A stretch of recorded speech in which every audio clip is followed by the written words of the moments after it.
been on a nice long break from constantly uploading and constantly going, doing.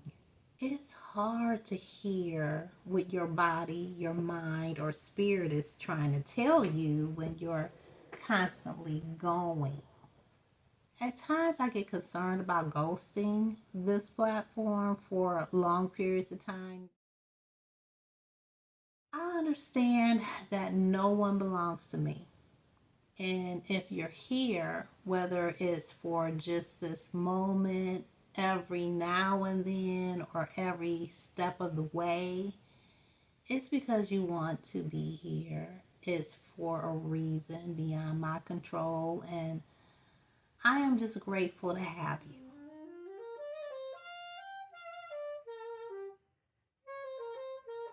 Hello, my friend. Welcome back to my channel where we are changing the narrative. Life is better after 50. We ain't getting old, we're getting better. My name is Williams-Bea, and I am your travel companion on this journey and exploration of life over 50.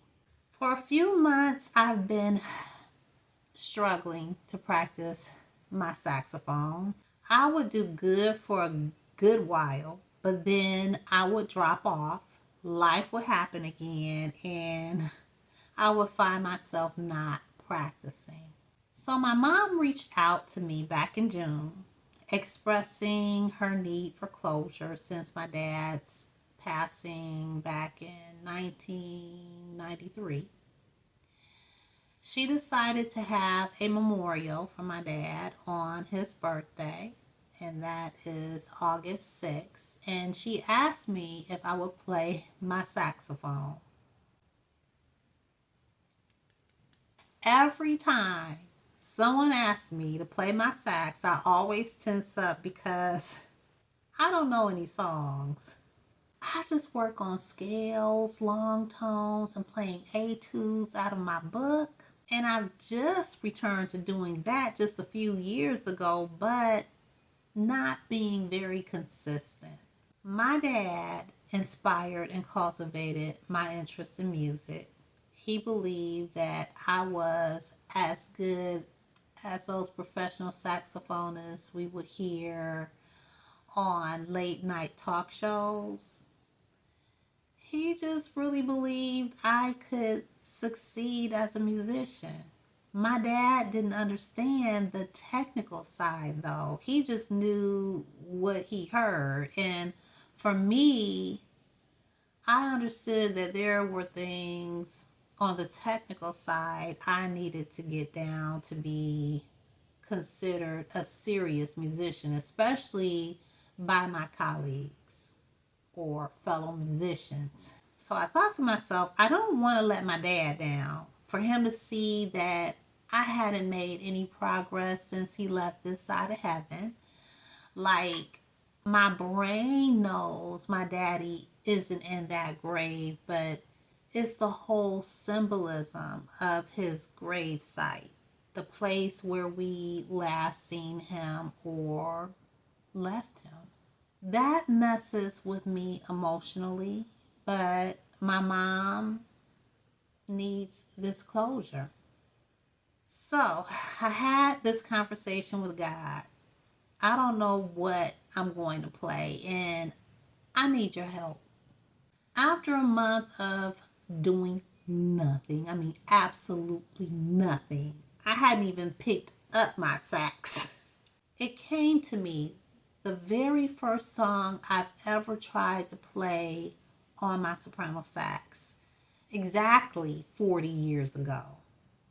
I was 14 years old in the 10th grade, a clarinet player in my high school marching band. That summer, my band director called me into his office because we were gifted 5 brand new soprano saxophones.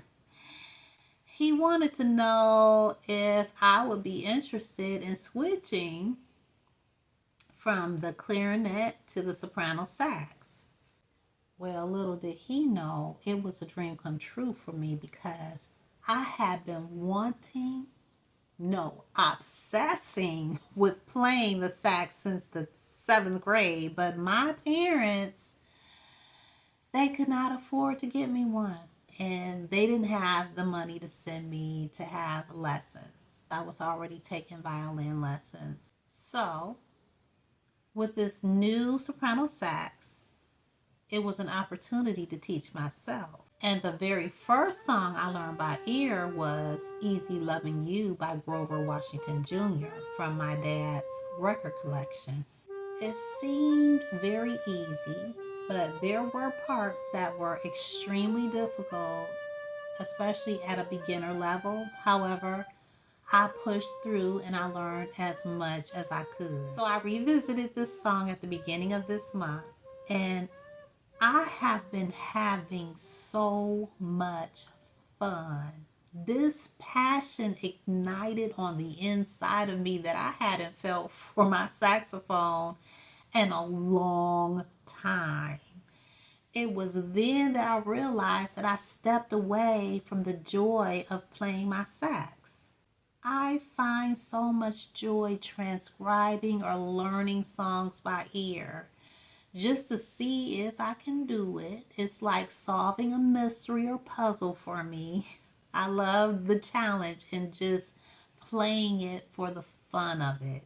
Just like my singing to please other people, I came away from playing songs on my sax that I enjoyed because I started focusing more on the technical parts of my instrument, as mastering technique would qualify me as a real musician. Eventually, that was all I did because in order to be a great musician, that was what I needed to be doing all the time.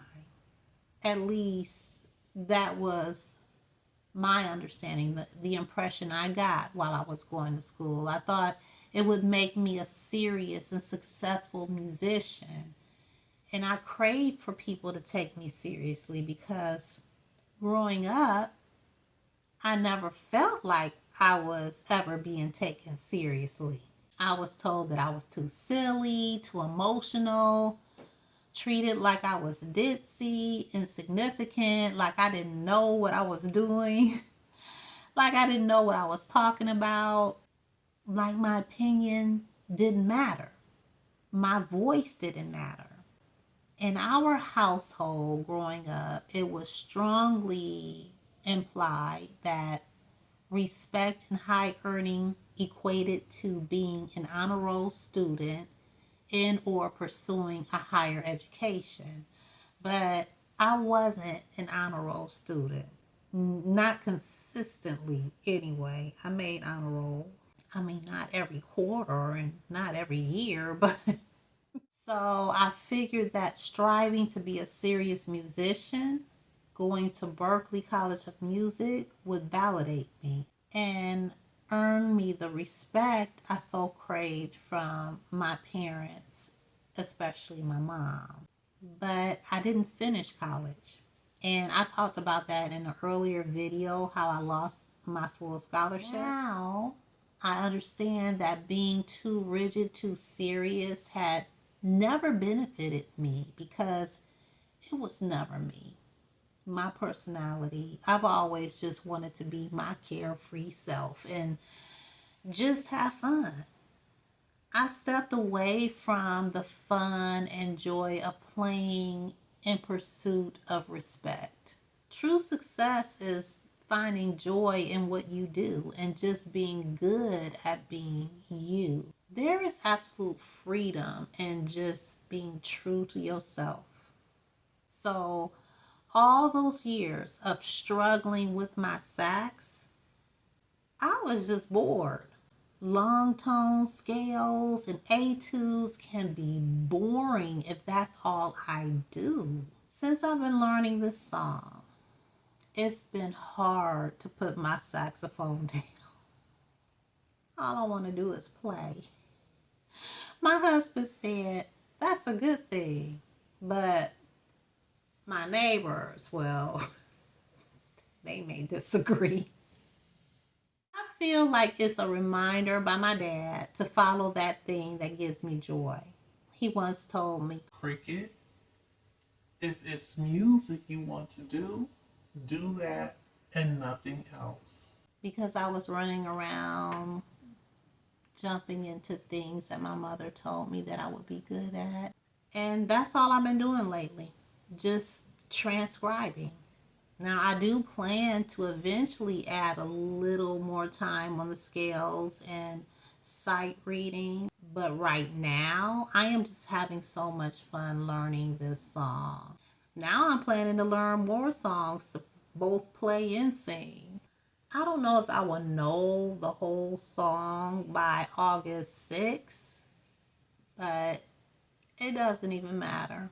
I will show up regardless, mistakes and all, because I finally found my joy.